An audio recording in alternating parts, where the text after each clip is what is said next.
Karena diare pada bayi menjadi salah satu penyebab kematian pada bayi yang cukup tinggi dengan persentase sekitar 25 hingga 30%.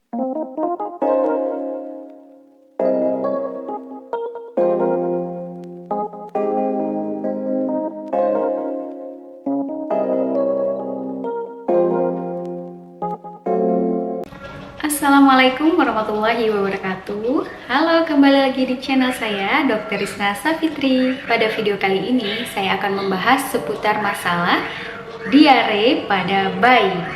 Kita akan bahas diare pada bayi itu seperti apa dan bagaimana cara mengatasinya, juga cara pencegahannya. Oke, langsung saja kita bahas yuk. Apa sih yang menyebabkan diare pada bayi? Yang pertama, gastroenteritis dan infeksi, bisa virus, bakteri, atau parasit. Lalu yang kedua, adanya alergi terhadap makanan dan obat-obat tertentu.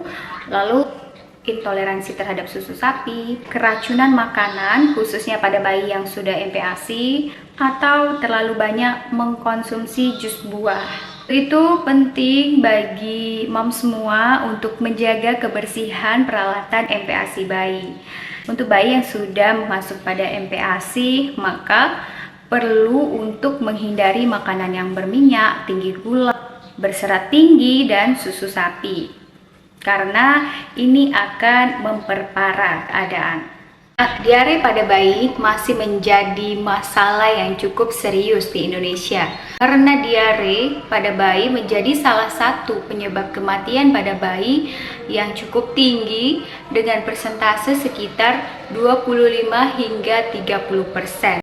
Oleh sebab itu, penting bagi kita semua untuk mengetahui bagaimana cara mengatasinya dengan tepat.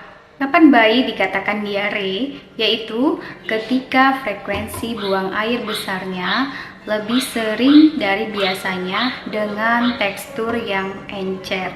Namun pada bayi yang mendapatkan ASI juga bisa menghasilkan feses yang cair, meskipun dia sedang tidak diare. Untuk itu, kita perlu hati-hati dalam membedakannya berdasarkan tekstur dan juga warna. Nah, kita harus mengenali seperti apa tekstur dan warna tinja yang normal pada bayi.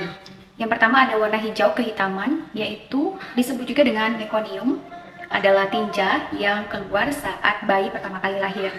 Lalu yang kedua, warnanya coklat muda atau coklat kekuningan, adalah tinja pada bayi yang mengonsumsi susu formula. Lalu yang ketiga, ada hijau kecoklatan, adalah warna tinja pada bayi yang berusia sekitar 5 hari. Yang keempat, warna kuning kehijauan adalah warna tinja pada bayi yang baru lahir dan telah mengkonsumsi ASI. Kemudian warna coklat pekat adalah warna tinja pada bayi yang sudah mengkonsumsi makanan padat. Itu tadi warna tinja bayi yang normal. Jika ada perubahan tekstur dan juga warna tinja bayi, maka kita perlu curiga adanya diare. Setelah kita mengetahui kapan bayi itu dikatakan diare, selanjutnya adalah jika bayi berusia di bawah 6 bulan, maka sebaiknya moms harus segera membawa bayi ke dokter, apalagi jika disertai dengan lesu, muntah-muntah, tinja berwarna hitam atau putih, BAB berdarah atau bernanah, rewel dan tampak kesakitan, disertai demam, dan tidak mau menyusu atau makan. Paling bahaya dari diare ini adalah jika terjadinya dehidrasi. Karena banyak cairan yang keluar saat ia BAB, ini akan memicu terjadinya dehidrasi. Dehidrasi inilah yang sangat berbahaya. Kita harus mengenali apa tanda-tanda dehidrasi yang dapat terjadi, seperti terlihat lesu, lemah, kemudian kulitnya tampak kering, saat menangis tidak mengeluarkan air mata, buang air kecilnya yang lebih sedikit atau tidak buang air kecil sama sekali, terlihat sangat lemas dan mengantuk. Itu tadi tanda-tanda dehidrasi yang bisa kita lihat. Jika moms melihat ada tanda-tanda dehidrasi pada bayi, maka harus segera bawa ke dokter. Prinsip pengobatan diare pada bayi ini adalah tercukupinya cairan pengganti yang keluar bersamaan dengan diarenya. Jadi untuk memenuhi cairan tersebut, yang pertama, Moms bisa memberikan ASI yang lebih banyak kepada bayi, karena ASI bisa menggantikan cairan sekaligus nutrisi yang hilang bersamaan saat diare. Selain itu, ASI juga memiliki antibodi yang baik untuk membantu penyembuhan penyakit diare pada bayi. Nah, jika bayi yang sudah menjalankan MPASI bisa ditambahkan dengan air putih hangat, atau lebih baik lagi dengan memberikan oralit atau air tajin setiap kali BAB. Yang kedua, dengan memberikan zinc. Zinc ini diberikan selama 10 hingga 14 hari. Ini dapat menguatkan saluran cerna bayi sehingga bisa untuk mencegah kejadian diare berikutnya. Dosis yang dapat diberikan pada bayi di bawah 6 bulan yaitu 10 mg. Sedangkan bayi yang di atas 6 bulan dapat diberikan 20 mg. Yang ketiga, moms bisa memberikan probiotik.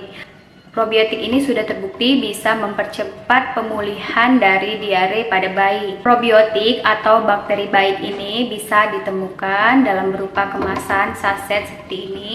Ada yang biasa digunakan seperti Interlac atau Elbio. Nah, bisa digunakan salah satu sekali sehari, satu saset per hari.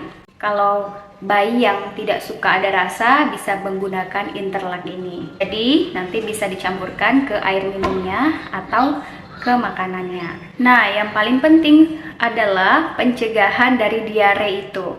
Seperti apa cara pencegahannya? Yang pertama adalah menjaga kebersihan dengan cara mencuci tangan saat sebelum membuat susu, sebelum menyiapkan makanan, dan setelah buang air besar atau air kecil. Dan juga yang kedua, mencuci tangan bayi Anda setelah ia bermain atau setelah buang air kecil dan air besar. Jaga kebersihan rumah dan lingkungan sekitar, terutama mainan yang sering digunakan oleh bayi.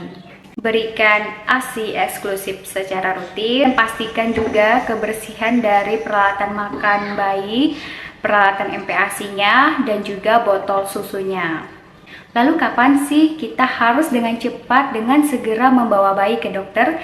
Yang pertama adalah diare yang begitu berat sehingga menimbulkan adanya dehidrasi.